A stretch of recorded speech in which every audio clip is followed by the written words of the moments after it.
প্রয়োজন নাই।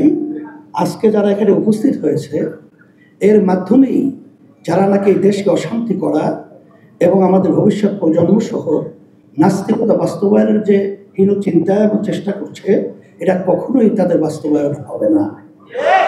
সাথে সাথে আমি বিশেষ করে এই যে নারী নীতি সংস্কার কমিশন, আমার কাছে আশ্চর্য মনে হচ্ছে যে বিগত 53 বছর স্বাধীনতার পরে নাস্তিকেরা এবং বিশেষ করে ইসলাম বিদ্বেষী চক্ররা আমাদের দেশকে অস্থিতিশীল করার যে হীন চক্রান্ত বিভিন্ন সময় করেছে, আল্লাহর রহমতে কখনো বাস্তবায়ন হয় নাই।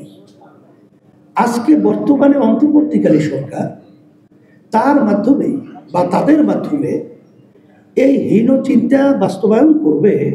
আমার মনে হচ্ছে যেটা ভালো করেই তারা জানে যেটা বাস্তবায়ন সম্ভব না, কখন এটা বাস্তবায়িত বাংলাদেশে হবে না, তারপরেও তারা এই পথ বেছে নেওয়ার কারণটা কি?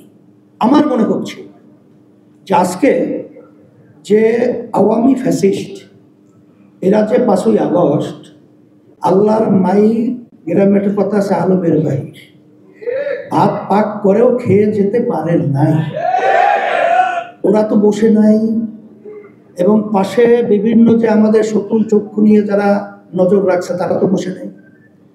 তারা হয়তোবা এই সংস্কার, এই নারী কমিশন, এইটার মাধ্যমে একটা অস্থিতিশীল পরিবেশ তৈরি করে যখন ওলামায়ে কেরাম, দেশপ্রেমিক এবং যারা নাকি ধর্মাবলম্বী তারা যখন এক প্রতিবাদের রাস্তায় নামবে, এই সুযোগে হয়তোবা এই ঘাপটি মারা যারা নাকি এই দেশের শত্রু, ইসলামের শত্রু, মানবতার শত্রু, ওরা বিভিন্ন কায়দার সুযোগ তো তালাশ করতেছে, ওরা হয়তোবা এই সুযোগে রাস্তায় নামার জন্য একটা পদক্ষেপ বা হীন চক্র নকশা তৈরি করতে পারে।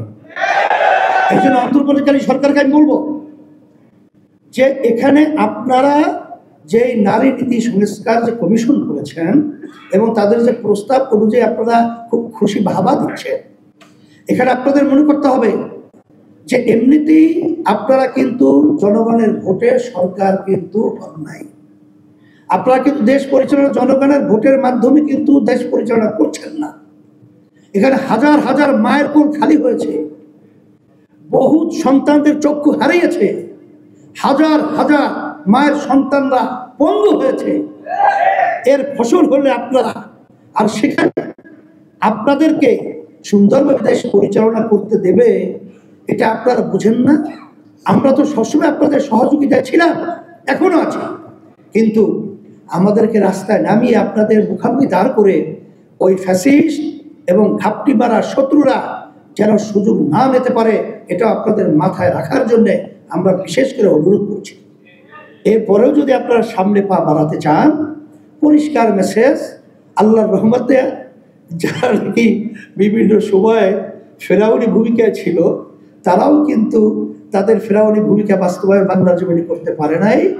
আপনারা তো আল্লাহর রহমতে দেখা দৃষ্টিতে, আমি বলবো কি, ওই কে বলছে না যে 5 মিনিটে আপনারা আপনাদের অবস্থান থেকে সরে যান, 5 মিনিটও সময় পাবেন না।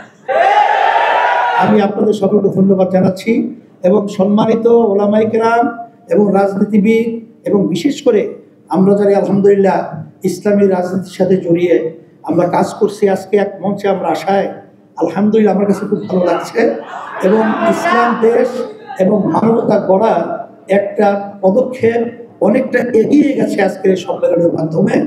আমি যে আয়োজকদেরকে আবার ধন্যবাদ জানিয়ে এবং যারা কষ্ট করে এসেছেন সকলকে ধন্যবাদ জানিয়ে